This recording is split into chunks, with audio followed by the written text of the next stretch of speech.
Good day, sir. This is my topic. So, basic statistical concept. What is statistic?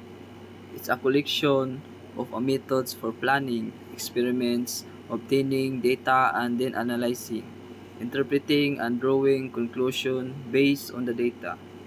From the definition itself, and the statistic is a collection, so means there is a process of gathering relevant information from the population. And then basic terms in statistics. Data are the values that the variables can assume. So basically ang data kay mga kantidad nga imuha kuhaon within sa mga variables. Second is variable is a characteristic that is observable or measurable in every unit of the universe. Ang variable kay mostly ang kinaiyahan nga mao imuha guide sa pag-measure in every unit. So, population is the set of all possible values of a variable. So, population number is number ni siya sa tanan total nga possible nimo nga makuha nga kantidad sa usa ka variable. Muna. And then sa sample is a subgroup of a population. So ang sample kay subset ni siya sa population. So subset means mao ang usa ka bahin sa usa ka grupo nga kantidad nga anaa sa usa ka mas dako nga grupo. So mo ni siya ang basic terms in statistics. And then arita sa levels of measurement. So normal level. This is characterized by data that consist of names, labels, or categories only. So example ani kay kanang gender, kung unsa ilaha civil status, and unsay mas preferred nila nga color nga and one thing for sure, nominal level kay walay kinatibuk ang pagkasunod o gibug-aton nga value. Ano ta sa ordinal level?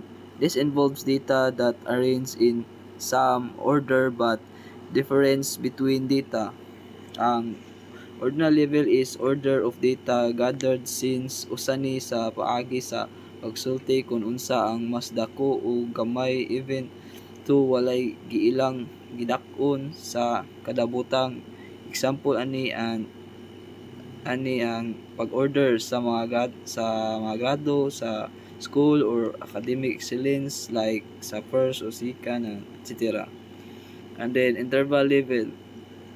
This is the same in ordinal level with an additional property that we can determine meaningful amounts of difference between the data. And so same like ordinary level na ay order nga mahitabo pero ang iya difference sa ordinal kay in interval makadetermine ta sa amount but dili ni siya mo start sa 0 point.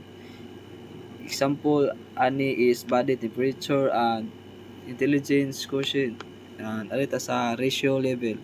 This an interval level modified to include the inherent zeros starting point. So sa ratio level kay mas ni-add ang data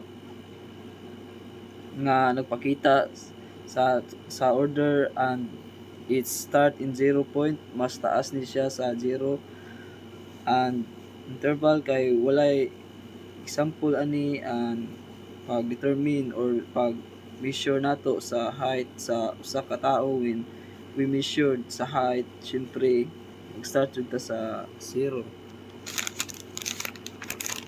And then sa four basic methods of sampling. So first is random sampling. This is done by using chance or random numbers. And then systematic sampling. This is done by numbering each subject of the population and then selecting the number. Stratified sampling. If a population has a distinct group, it is possible to divide the population into this group and to draw SRAs from each of the group. Cluster sampling. This method uses intact groups called cluster. So that's all my discussion for this topic. Basic statistical concepts. Thank you.